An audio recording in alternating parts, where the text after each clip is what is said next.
On today's battlefield, speed, adaptability, and cost efficiency can decide the outcome of an operation. For Ukraine, FPV drones have become a crucial equalizer against a larger and better-equipped adversary. These nimble, camera-guided aircraft can deliver precision strikes on tanks, artillery, and even fortified positions at a fraction of the cost of traditional weapons. This is FPV Explainer, where we break down the most fascinating stories in drone warfare.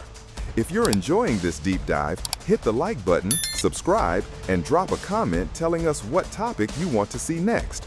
Your feedback shapes our future videos and keeps us bringing you clear, detailed analysis from the front lines. But here's the reality. In the early days, almost every component came from China, purchased through platforms like Aliexpress. That dependency made Ukraine vulnerable to supply disruptions, embargoes, and skyrocketing prices.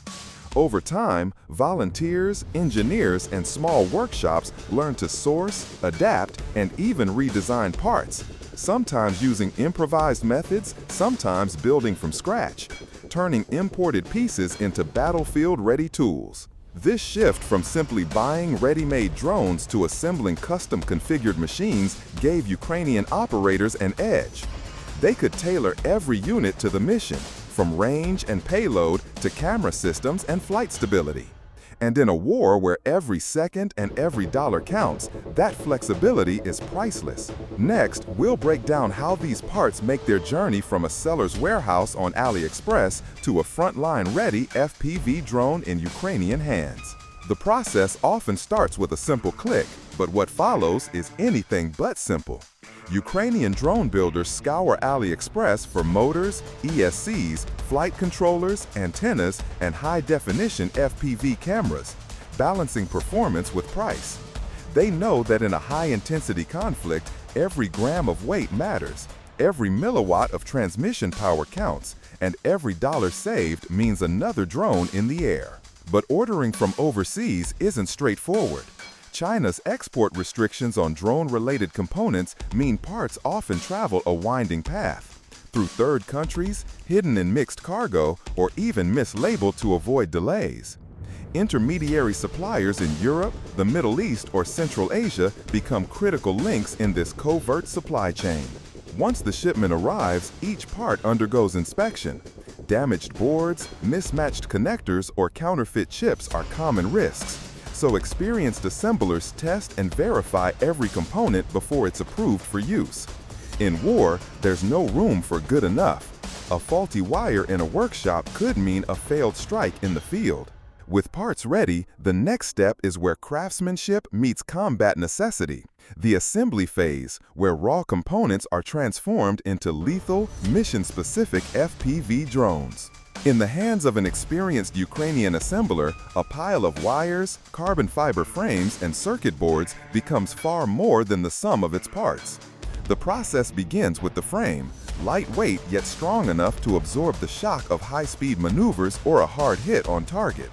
Motors are mounted with exact spacing to ensure thrust balance. Even a 1 mm misalignment can cause instability mid-flight. Next comes the flight controller, the brain of the drone, wired with meticulous soldering. This is a skill honed through repetition, because a bad joint here doesn't just cause a crash. It can waste days of preparation and hundreds of dollars. The electronic speed controllers, or ESCs, are connected, calibrating motor output to achieve both rapid acceleration and precise throttle control, crucial when navigating through trenches, urban ruins, or directly toward a moving vehicle. The FPV camera is installed last, angled to match the drone's intended mission profile, steeper for high-speed dives, flatter for low-altitude approach runs. Every cable is routed with combat in mind. Nothing should snag, vibrate loose, or obstruct the pilot's vision.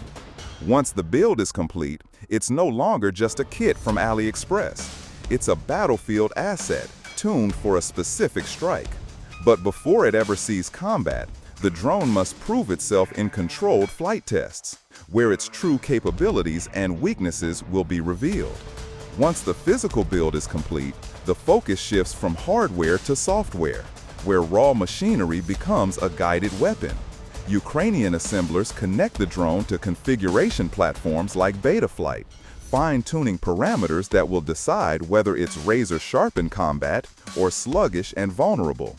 PID tuning, the balance between responsiveness and stability, is adjusted with the operator's mission in mind. A drone meant for long-range target hunting gets smoother controls to conserve battery and maintain precision over kilometers. One built for close-quarters high-speed interception is tuned to react instantly, even if it sacrifices some stability. Fail-safes are programmed for battlefield realities. GPS return to home is often disabled to avoid revealing the pilot's position. And custom fail-safe behaviors are set so the drone either drops harmlessly or completes its attack if the signal is jammed. Video transmitters are configured for maximum penetration through interference, and power outputs are calibrated to match mission range. By the time this stage is complete, the drone doesn't just fly, it obeys its pilot like an extension of their own hands. But before it earns a place in the field, it must survive the final trial, live flight testing under realistic conditions. No FPV drone leaves the workshop without proving itself in the sky. Field testing is where theory meets battlefield reality, and where even the most perfectly soldered frame can reveal hidden flaws. Ukrainian crews take their newly assembled drones to open training ranges or improvised urban testing sites, simulating the very environments these machines will face in combat. First comes short, low-altitude flights to verify stability, responsiveness, and video clarity. Every vibration, every slight delay in the FPV feed is noted. Then, range tests push the limits, measuring how far the drone can fly before latency or signal drop threatens mission success. Instructors often replicate enemy jamming, forcing pilots to practice maintaining control in degraded signal conditions. Battery endurance is scrutinized because in real combat, a few extra seconds of flight can mean the difference between striking the target and falling short. Finally, mock attack runs are staged against vehicle hulks or decommissioned structures, confirming the drone's accuracy, maneuverability, and survivability under aggressive flying.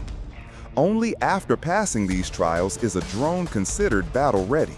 From a cardboard box of Aliexpress parts to a weapon trusted by frontline operators, the journey is complete, and the production cycle begins again, faster and smarter than before. Next, we'll see how scaling this process transforms Ukraine's drone war from dozens of machines to thousands. What began in volunteer workshops and kitchen tables is now evolving into a national-scale production network. Across Ukraine, small assembly teams are linking up with larger manufacturing hubs, standardizing parts, sharing blueprints, and even coordinating bulk orders from abroad to drive costs down. This scaling isn't just about quantity, it's about creating a resilient, decentralized production chain that no single airstrike or supply disruption can stop. One city might specialize in frames, another in electronics, while rural workshops focus on final assembly and field delivery. This distributed model ensures that even under constant bombardment, the flow of FPV drones to the front remains uninterrupted. With each production wave, operators provide feedback: what worked, what failed, what could be improved. These lessons feed back into the next generation of builds, creating a rapid cycle of innovation that no centralized defense industry can match. The result?